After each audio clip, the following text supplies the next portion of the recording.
आज मैं इस श्रृंखला की शुरुआत एक प्यारी सी कहानी के साथ करने जा रहा हूँ। पत्नी के जन्मदिन पर पति ने उसे एक कार उपहार में दी। पहले उसने कार की चाबियां सौंपी, फिर एक पैकेट दिया जिसमें पत्नी के ड्राइविंग लाइसेंस सहित अन्य तमाम कागजात थे। इसके बाद उसने देर तक पत्नी का आलिंगन किया। फिर उसने प्रस्ताव रखा कि मैं बच्चों का ख्याल रखूंगा, तुम कुछ देर अपनी कार की सवारी का आनंद लो। पत्नी ने उसे धन्यवाद दिया, उसका चुंबन लिया और फिर कार लेकर चल पड़ी। वह मुश्किल से 1 किलोमीटर ही गई होगी कि उसकी नई नवेली कार सड़क के डिवाइडर से टकरा गई। उसे खुद को तो चोट नहीं आई, लेकिन कार में गहरी खरोंच पड़ गई। ये देखकर वह अपराध बोध में डूब गई। अब मैं उनसे क्या कहूंगी? ये सब देखकर वे क्या कहेंगे? उसके दिमाग में विचारों का तूफान चल ही रहा था कि पुलिस भी आ पहुंची। उन्होंने कहा, क्या हम आपका लाइसेंस देख सकते हैं? उसके हाथ अभी भी कांप रहे थे। उसने वह पैकेट उठाया जो उसके पति ने उसे दिया था। उसमें से लाइसेंस निकालते हुए उसकी आंखों से आंसू बहने लगे। तभी उसका ध्यान उस पैकेट पर लगी एक पर्ची पर गया जिस पर उसके पति ने अपने हाथ से लिखा हुआ था, प्रिय, यदि कोई दुर्घटना हो जाए तो प्लीज यह याद रखना कि जिसे मैं प्रेम करता हूँ वह तुम हो, कार नहीं, तुम्हें प्रेम करने वाला। मित्रों, वे लोग सौभाग्यशाली हैं जो यह समझ चुके हैं कि उन्हें व्यक्तियों से प्रेम करना है और वस्तुओं का उपयोग करना है, न कि वस्तुओं से प्रेम करना है और व्यक्तियों का उपयोग करना है। कार में एक खरोंच लगने से हमारा ब्लड प्रेशर बढ़ जाता है, लेकिन अपने दिल पर लगने वाली खरोंच की शायद हम परवाह भी नहीं करते हैं। मैं एक ऐसे व्यक्ति को जानता हूं जिसने एक शिल्प कृति को जानबूझकर फर्श पर दे मारा और कहा, पिछले 18 साल से यह मुझे तनावग्रस्त किए हुए थी कि यह कहीं गिरकर टूट न जाए। मैंने सोचा कि आज दिखा ही दिया जाए कि बॉस कौन है, ताकि मन में शांति तो रहे। मैं एक ऐसे व्यक्ति को भी जानता हूँ जिसने अपने परिचितों को इसलिए दावत दी थी कि उसकी मर्सिडीज बेंज कार को एक दुर्घटना में टक्कर लगी और वह कबाड़ बन चुकी है। उसने बताया, हालांकि कार बिल्कुल कबाड़ हो गई है, लेकिन मुझे कुछ नहीं हुआ, जबकि मैं उसके अंदर ही था।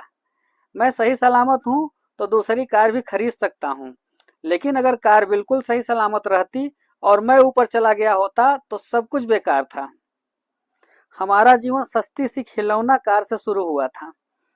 जब वह टूटी तो हम खूब रोए थे। फिर हमारा स्तर थोड़ा और बढ़ा और हमें रिमोट कंट्रोल वाली थोड़ी महंगी कार मिल गई।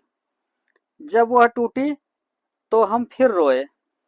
फिर हमें बैटरी से चलने वाली और महंगी कार उपहार में मिली। एक दिन जब उसने भी चलना बंद कर दिया तो हम उसके दुख में डूब गए। फिर आई 4 लाख की कार, उसके बाद 22 लाख की एसयूवी, फिर 86 लाख की लग्जरी सेडान। लेकिन हर बार इस मशीन के साथ कुछ न कुछ होता ही रहा, चाहे उसमें खरोंच लगी हो या टूट फूट हो गई हो, और हमारे तनाव व चिंता का पारा भी चढ़ता ही रहा।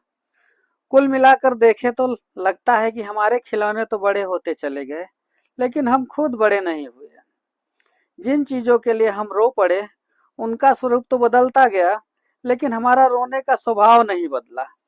बस अब यह बचकाना नहीं। अब हम अब हमने इसके लिए नए नए नाम रख दिए, जैसे गुस्सा, निराशा, कुंठा, तनाव, बेचैनी आदि। पहले तो इसका एक ही नाम होता था, बचकाना हरकत। खिलौने हमारे मनोरंजन के लिए होते हैं। खिलौनों का यही प्रयोजन होता है कि वे हमारे काम आए। समुद्र तट पर बनाए जाने वाले रेत के घरौंदे हो या महंगी एसयूवी, आधुनिक मशीनें हो या फिर कुछ और, हर चीज का अस्तित्व आपको ज्यादा सुख चैन देने के लिए है। जो कुछ आपके पास है, आप उस हर चीज से बड़े हैं, उस चीज से ज्यादा मूल्यवान हैं।